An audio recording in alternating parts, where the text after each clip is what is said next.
Hi friends, మన దేశం గురించి మనకు సర్వస్వం తెలుసని, హిస్టరీ అంతా కూడా ఫింగర్ టిప్స్ పైనే ఉందనే గొప్ప ధీమా మనందరిలో కూడా ఉంటుంది. కానీ ఇతర దేశాల్లో లాగా భారత్లో కూడా పౌరసత్వం కోసం ఒక సిటిజన్షిప్ టెస్ట్, అంటే సిటిజన్షిప్ టెస్ట్ అర్థమైంది కదా, అది పెడితే మనలో ఎంతమంది పాస్ అవుతారు? మన చిన్నప్పటి నుంచి వింటున్న ఎన్నో విషయాలు నిజానికి అపోహలే అని తెలిస్తే మైండ్ బ్లాంక్ అవ్వాల్సిందే. ఈ భరత భూమి గురించి ఇప్పటి వరకు మనం నిజం అనుకుంటున్న కొన్ని అబద్ధాలు, అందులో దాగి ఉన్న ఆసక్తికరమైన నిజాల ప్రత్యేక సమాహారం ఇది. ముందుగా నేను ఒక చిన్న ప్రశ్నతో మొదలు పెడతా. మన భారతదేశ జాతీయ భాష ఏది? అందరూ ఏం చెప్తారు? వెంటనే హిందీ కదా అని అంటారు. అయితే ఇక్కడే మీరు ఘోరంగా ఫెయిల్ అయ్యారని చెప్పాలి. భారత రాజ్యాంగం ప్రకారం మన దేశానికి అసలు జాతీయ భాషే లేదు. హిందీ, ఇంగ్లీష్తో పాటుగా 22 భాషలు రాజ్యాంగ గుర్తింపు పొందిన అధికారిక భాషలుగా మాత్రమే ఉన్నాయి. అదేవిధంగా మన జాతీయ క్రీడ ఏది అని అడిగితే దాదాపుగా అందరూ ఏం చెప్తారు? హాకీ కదండి అని అంటారు. అది టక్కుని చెప్పేస్తారు కూడా. కానీ స్పోర్ట్స్ మినిస్ట్రీ స్వయంగా స్పష్టం చేసిన నిజం ఏంటంటే, భారత ప్రభుత్వానికి అధికారికంగా ఎలాంటి జాతీయ క్రీడ అనేది లేదు. క్రికెట్ లేదు, హాకీ లేదు, కబడ్డీ అసలే లేదు. ఇక మన జాతీయ జంతువు బెంగాల్ టైగర్ అని అందరికీ తెలిసిందే కదా. అయితే భారతదేశపు మొదటి జాతీయ జంతువు పులి కాదనే విషయం చాలామందికి తెలియదు కదా. ఆ ఘనత ఆసియా సింహానిది. ఆ విషయం తెలుసా? ఎప్పుడు?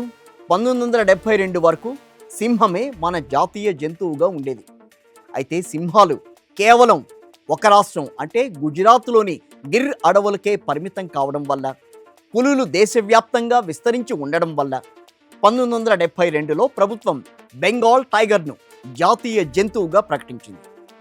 ఇక రాజ్యాంగ పరంగా చూద్దాం. భారత్ 4 ప్రధాన మతాలకు పుట్టినిల్లు అయినప్పటికీ మన దేశానికి అంటూ ప్రత్యేక అధికారిక మతం అనేది ఏదీ లేదు. భారతదేశం ఒక లౌకిక ప్రజారాజ్యం.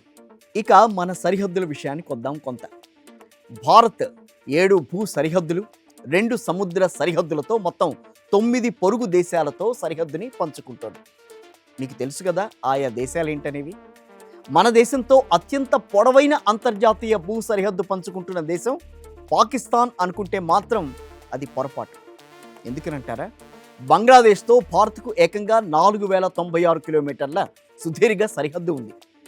ఇక భారత్ పాకిస్తాన్ సరిహద్దు రేఖను గీసిన బ్రిటిష్ లాయర్ సిరిల్ రాట్క్లిఫ్ ఆ పని చేయడానికి ముందుగా జీవితంలో ఒకసారి కూడా భారతదేశంలో అడుగు పెట్టలేదుట. కేవలం 5 వారాల్లో దేశ భౌగోళిక పరిస్థితులపై ఎలాంటి అవగాహన లేకుండా గుడ్డిగా మ్యాప్పై గీతలు గీసేసేసి కోట్లాది మంది జీవితాలను బలి తీసుకున్నారట. మన కరెన్సీ నోట్లపై కనిపించే అశోక స్తూపంలో ఎన్ని సింహాలు ఉన్నాయనంటే 3 అని మీలో చాలామంది వెంటనే సమాధానం చెప్పేసుకుని ఉంటారు ఈ పాటికి. కానీ నిజానికి అక్కడ 4 సింహాలు 4 దిక్కులకు అభిముఖంగా ఉంటాయి. మన కంటికి కనిపించేవి 3 మాత్రమే కాగా 4వ సింహం వెనక వైపు దాగి ఉంటుంది. ఇక మనం రోజు ఆత్మీయంగా పాడే జాతీయ గీతం జనగణమన మొత్తం పాట కాదనే నిజం మనలో ఎంతమందికి తెలుసు? ద గ్రేట్ రవీంద్రనాథ్ ఠాగూర్ రాసిన బెంగాలీ కవితలో కేవలం మొదటి చరణం మాత్రమే మన జాతీయ గీతం. మిగిలిన 4 చరణాలు చాలామందికి అసలు తెలియవు. చివరిగా ఇంకొక విషయం చెప్తా. మన నిత్య జీవితంలో భాగమైపోయిన ఆహారపు అలవాట్ల వెనుక ఉన్న నిజాలు చూస్తే ఆశ్చర్యం కలగక మానదు. ఉదయాన్నే పడే ఛాయ్ చుక్క లేనిదే మనకు రోజు గడవదు కదా. కానీ 15వ శతాబ్దం వరకు భారతీయులకు టీ తాగే అలవాటే లేదుట. తమ తోటల్లో పండే తేయాకు వ్యాపారాన్ని పెంచుకోవడానికి బ్రిటిష్ వారే మనకు వాటిని అలవాటుగా అంటించారట.